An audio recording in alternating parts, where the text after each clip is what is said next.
Hello friends, welcome to Kanamadi institute YouTube channel. ನೋಡಿ friends, ಒಂದು news ಎಲ್ಲ ಕಡೆ ಹರಿದಾಡ್ತಾ ಇದೆ. ಅದು ಏನು ಅಂದರೆ, ಯು ಪಿ ಐ ಸೇವೆ ಇನ್ನು ಮುಂದೆ ಉಚಿತ ಅಲ್ಲ.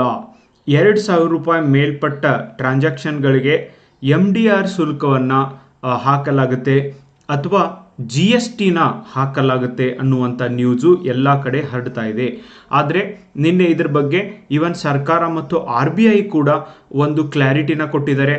ನಾವು ಈ ಒಂದು ಆನ್ಲೈನ್ ಟ್ರಾನ್ಸಾಕ್ಷನ್ಗೆ ನೀವು ಇವತ್ತು ಯೂಸ್ ಮಾಡ್ತಾ ಇರುವಂಥ ಗೂಗಲ್ ಪೇ, ಫೋನ್ಪೇ, UPI ಒಂದು ಅಕೌಂಟಿಂದ ಇನ್ನೊಂದು ಅಕೌಂಟ್ಗೆ ಏನು ಹಣವನ್ನು ವರ್ಗಾವಣೆ ಮಾಡ್ತೀರಿ, ಇದಕ್ಕೆ ಯಾವುದೇ ರೀತಿಯಾದಂಥ ಶುಲ್ಕ ಹಾಕ್ತಾ ಇಲ್ಲ. ಇದು ಅನ್ನೆಸೆಸರಿಯಾಗಿ ಈ ಒಂದು ಸಾಮಾಜಿಕ ಜಾಲತಾಣದಲ್ಲಿ ಹರಿದಾಡ್ತಾ ಇದೆ ಆ್ಯಂಡ್ ಬಹಳಷ್ಟು ಜನಕ್ಕೆ ಹೆದರಿಕೆ ಆಗ್ತಾ ಇದೆ ಅನ್ನೋದನ್ನು ಕೂಡ ಅವರು ಹೇಳಿದ್ದಾರೆ, ಕ್ಲಾರಿಟಿ ಮಾಡಿದ್ದಾರೆ. India is the only country in the world free ಆಗಿ ಡಿಜಿಟಲ್ ಟ್ರಾನ್ಸಾಕ್ಷನ್ ನಡೀತಾ ಇರೋದು. ಎಷ್ಟು ಗೊತ್ತಾ ಫ್ರೆಂಡ್ಸ್, ಜಗತ್ತಿನ 40%ಗೂ ಹೆಚ್ಚು ಟ್ರಾನ್ಸಾಕ್ಷನ್ಗಳು ಏನದಾವಲ್ಲ ಆನ್ಲೈನ್ನೊಳಗೆ, ಅಂದರೆ ಮನಿ ಟ್ರಾನ್ಸ್ಫರ್ ಟ್ರಾನ್ಸಾಕ್ಷನ್ಗಳು, ಅದು ಭಾರತದೊಳಗೆ ಆಗ್ತಾ ಇರೋದು. ಉಚಿತವಾಗಿ, ಸೇಫ್ ಆಗಿ ಮತ್ತು ಇಷ್ಟು ಫಾಸ್ಟಾಗಿ ಈ ಒಂದು ಹಣವನ್ನು ಒಂದು ಅಕೌಂಟಿಂದ ಇನ್ನೊಂದು ಅಕೌಂಟ್ಗೆ ಟ್ರಾನ್ಸಾಕ್ಷನ್ ಮಾಡುವಂಥ ವ್ಯವಸ್ಥೆ ಹೊಂದಿದ್ದು ಭಾರತದ ಹೆಮ್ಮೆ ಕೂಡ ಆಗಿದೆ ಫ್ರೆಂಡ್ಸ್. 2016ರಲ್ಲಿ UPI ವ್ಯವಸ್ಥೆಯನ್ನು ಇಂಟ್ರೊಡ್ಯೂಸ್ ಮಾಡಲಾಯಿತು. ಓಕೆ, ನೋಡಿ ಇವೆಲ್ಲ ಆ್ಯಪ್ಗಳು ಇರೋದನ್ನು ನಾವು ಕಾಣ್ತೀವಿ. ಕಳೆದ ವರ್ಷವೂ ಕೂಡ ಈ ಥರದ್ದು ಒಂದು ನ್ಯೂಸ್ ಎಲ್ಲ ಕಡೆ ಕೂಡ ಹರಿದಾಡ್ತಾ ಇತ್ತು.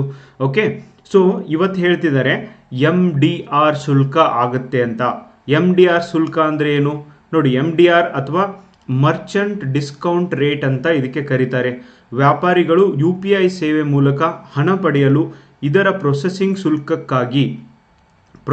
ಶುಲ್ಕವಾಗಿ ಬ್ಯಾಂಕ್ ಅಥವಾ UPI ಸರ್ವಿಸ್ ನೀಡುತ್ತಿರುವ ಕಂಪನಿಗಳು ಇದನ್ನು ಚಾರ್ಜ್ ಮಾಡ್ಬೋದು ಅಂತ.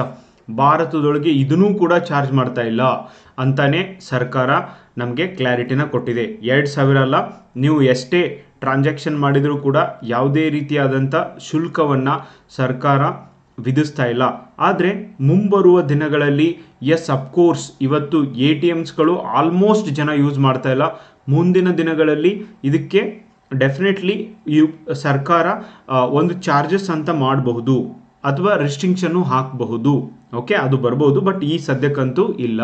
ಹೀಗಾಗಿ national payment corporation of India NPCI ನೇರವಾಗಿ ಗ್ರಾಹಕರಿಗೆ ಇದು ಒಂದು ಮೆಸೇಜನ್ನು ಮುಟ್ಟಿಸಿದೆ. ಓಕೆ, ಸೊ ಫಿನ್ಟೆಕ್ ಕಂಪನಿಗಳು ಈ ಪ್ರಸ್ತಾವನೆ ಸಲ್ಲಿಸಿದವೆ. ಓಕೆ, ಹಿಂಗೆ ಮಾಡ್ರಿ ಅಂತ ಹೇಳಿದ್ದಾರೆ ಈ ಕಂಪನಿಗಳು, ಬಟ್ ಆದರೆ ಇದನ್ನು ನಾವು ಈಗ ಇಂಪ್ಲಿಮೆಂಟ್ ಮಾಡ್ತಾ ಇಲ್ಲ ಅಂತ ಒಂದು ಕ್ಲಾರಿಟಿ ಕೂಡ ಕೊಟ್ಟಿದೆ. ಕೆಲವೊಂದು ಅಕೌಂಟ್ಗಳಿಗೆ 1 ಲಕ್ಷ 2 ಲಕ್ಷದವರೆಗೂ ಕೂಡ ಟ್ರಾನ್ಸಾಕ್ಷನ್ಗಳನ್ನು ಮಾಡಲಿಕ್ಕೆ ಈ ಬಾರಿ ಅವಕಾಶವನ್ನು ಕೂಡ ನೀಡಲಾಗಿದೆ. ನೋಡಿ, ಟ್ರಾನ್ಸಾಕ್ಷನ್ ಲಿಮಿಟು ಮೊದಲು 50,000 ಇತ್ತು, ಆಮೇಲೆ 1 ಲ್ಯಾಕ್ ಆಯಿತು, ಈಗ ಕೆಲವೊಂದು ಅಕೌಂಟ್ಗೆ 2 ಲ್ಯಾಕ್ ಮಾಡಿದ್ದಾರೆ. ಹೀಗೆ ನಮ್ಮ UPI ವ್ಯವಸ್ಥೆ ಜಗತ್ತಿನಾದ್ಯಂತ ಹೆಸರು ಮಾಡ್ತಾ ಇದೆ. ಅಷ್ಟೇ ಅಲ್ಲ, ಗ್ರಾಹಕರಿಗಂತೂ ಇವನ್ 5 ರೂಪೀಸ್ ಕೊಟ್ಟು ಟೀ ಕುಡಿಯುವಲ್ಲಿ ಈ ಒಂದು ಚಿಲ್ಲರೆ ಸಮಸ್ಯೆ ಏನಾಗ್ತಿತ್ತು, ಓಕೆ, ಚೇಂಜ್ ಸಮಸ್ಯೆ ಏನಾಗ್ತಿತ್ತು, ಅದು UPI ಬಂದ ಮೇಲೆ ಅದನ್ನು ಕಂಪ್ಲೀಟಾಗಿ ಬಿಟ್ಟಿದ್ದನ್ನು ನಾವು ಕಾಣ್ತೀವಿ. ಅಷ್ಟೇ ಅಲ್ಲ, UPI ಇವನ್ ಅಪ್ಡೇಟ್ ಕೂಡ ತರ್ತಿದೆ. ಓಕೆ, UPI ಸೆಕ್ಯೂರ್ ಕೂಡ ಆಗಿದೆ, UPI ಸೇಫ್ ಕೂಡ ಆಗಿದೆ. UPI ಅಂತ ಸೇಫ್ ಆಗಿರುವಂಥ ಒಂದೇ ಒಂದು ಆನ್ಲೈನ್ ಟ್ರಾನ್ಸಾಕ್ಷನ್ ವ್ಯವಸ್ಥೆ ಜಗತ್ತಿನ ಬೇರೆ ದೇಶಗಳೊಳಗೆ ಅವೈಲಬಲ್ ಇಲ್ಲ ಫ್ರೆಂಡ್ಸ್. ಓಕೆ, ಇವನ್ ಅಮೇರಿಕಾದೊಳಗೂ ಕೂಡ UPI ಅಂತ ಈಸಿಯಾಗಿ ಒಂದು ಪೇಮೆಂಟ್ ಮಾಡುವಂಥ ವ್ಯವಸ್ಥೆ ಇಲ್ಲ. Okay, so this shows that definitely India ಮತ್ತು ಇಂಡಿಯನ್ಸ್ ಏನಿದ್ದಾರೆ ಇಂಥ ಸೇವೆಗಳನ್ನ ಕ್ರಿಯೇಟ್ ಮಾಡಲಿಕ್ಕೆ ಹೆಸರುವಾಸಿ. ಅದಕ್ಕೇ ನೋಡಿ, ನಮ್ಮ ದೇಶದವರು ಜಗತ್ತಿನಾದ್ಯಂತ ಈ ಮಲ್ಟಿನ್ಯಾಷನಲ್ ಕಂಪನಿಗಳ ಹೆಡ್ ಆಗಿದ್ದಾರೆ.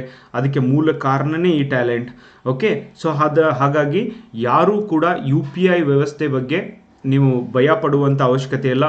GSTನೂ ಹಾಕ್ತಾ ಇಲ್ಲ, ಹಾಗೆ ಯಾವುದೇ ರೀತಿಯಾದಂಥ ನಿಮಗೆ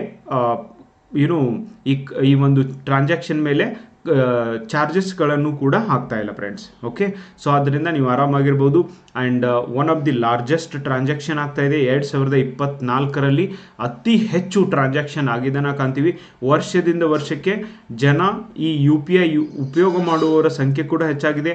ಆಮೇಲೆ ಜನರಿಗೆ ಬೇಕಾದಂಥ ಸೇವೆಗಳನ್ನು ಮನೆ ಬಾಗಿಲಿಗೆ ತಲುಪಿಸಲಿಕ್ಕೆ ಸರ್ಕಾರಕ್ಕೆ ಸರ್ಕಾರ ಯಾರು ಫಲಾನುಭವಿಗಳಿದ್ದಾರೆ, ಸರ್ಕಾರಿ ಯೋಜನೆಗಳ ಫಲಾನುಭವಿಗಳಿದ್ದಾರೆ, ಅವರಿಗೂ ಕೂಡ ಅವರ ಪೇಮೆಂಟ್ ಆಗಿರ್ಬೋದು, ಅವರಿಗೆ ಬರ್ತಾ ಇರುವಂಥ ಪೆನ್ಷನ್ ಯೋಜನೆ ಆಗಿರ್ಬೋದು, ಅವುಗಳನ್ನೆಲ್ಲ ಅಕೌಂಟ್ಗೆ ಟ್ರಾನ್ಸಾಕ್ಷನ್ ಮಾಡಲಿಕ್ಕೂ ಕೂಡ ಈ ಒಂದು ಯೋಜನೆ ತುಂಬಾ ಸಹಕಾರಿಯಾಗಿದೆ ಫ್ರೆಂಡ್ಸ್. ಮುಂಬರುವ ದಿನಗಳಲ್ಲಿ ಹಾಕ್ಬೋದು. ನಿಮ್ಮ ಅನಿಸಿಕೆ ಏನನ್ಸುತ್ತೆ? UPI ಟ್ರಾನ್ಸಾಕ್ಷನ್ ಫ್ರೀ ಆಗಿನೇ ಮುಂದುವರಿಬೇಕೋ ಅಥವಾ ಇದಕ್ಕೆ ಒಂದು ಚಾರ್ಜ್ ಅಂತ ಮಾಡುವಂಥ ಅವಶ್ಯಕತೆ ಇದೆ? ಆರ್ಥಿಕತೆಯನ್ನು ದೃಷ್ಟಿಕೋನದೊಳಗೆ ಇಟ್ಕೊಂಡು ನೀವು ಹೇಳಬೇಕು. ಓಕೆ, ನಾಟ್ ಓನ್ಲಿ ಲೈಕ್ ನಮಗೆ ಉಪಯೋಗ ಆಗೋದಿಲ್ಲ ಸರ್, ನಮಗೆ ದುಡ್ಡು ಉಳಿತವೆ ಅನ್ನೋದಲ್ಲ. ಒಂದು ಆರ್ಥಿಕತೆ ದೃಷ್ಟಿಕೋನ ಇಟ್ಕೊಂಡು ನಿಮ್ಮ ಒಂದು ಒಪಿನಿಯನ್ನ ಎಕ್ಸ್ಪ್ರೆಸ್ ಮಾಡ್ಬೋದು ಫ್ರೆಂಡ್ಸ್. ಈ ಒಂದು ಚಿಕ್ಕದಾದಂಥ ಇನ್ಫಾರ್ಮೇಷನನ್ನು ನಾನು ನಿಮಗೆ ನೀಡಬೇಕಾಗಿತ್ತು. ಸೊ ಅದಕ್ಕೆ ಈ ವಿಡಿಯೋನ ಮಾಡಿದ್ದು. Thank you so much for watching the video. ನಿಮ್ಮ ಅನಿಸಿಕೆ ಏನು ಅನ್ನೋದನ್ನು ತಿಳಿಸೋದನ್ನು ಮರಿಬೇಡಿ ಫ್ರೆಂಡ್ಸ್. ಬಾಯ್.